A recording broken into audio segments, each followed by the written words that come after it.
Simple chicken fry చేయడానికి ముందుగా oil heat చేసుకొని అందులో చికెన్ వేసి అందులోనే కొంచెం ఉప్పు కొంచెం పసుపు వేసి హై ఫ్లేమ్ మీద ఒక 10 నిమిషాలు బాగా కలుపుకొని ఫ్రై చేసుకోవాలి. ఈ చికెన్ ఈ ఆయిల్లో 70% వరకు ఉడికిపోవాలండి. అందుకని మూత పెట్టి 70% ఉడికే వరకు ఫ్రై చేసుకోవాలి. ఇప్పుడు ఉల్లిపాయ, పచ్చిమిర్చి, టమాటాని కొంచెం బరకగా మిక్సీ వేసుకొని ఆ మసాలాని ఈ చికెన్లోని వేసి ఫ్రై చేసుకోవాలండి.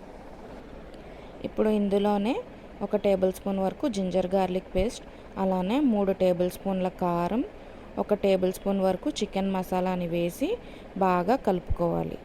ఇప్పుడు మూత పెట్టి ఒక 15 నిమిషాలు మీడియం ఫ్లేమ్లోని ఉడికించుకొని అందులోనే కొంచెం కొత్తిమీర వేసి ఒక 10 నిమిషాలు కూర దగ్గర పడే వరకు ఫ్రై చేసుకొని స్టవ్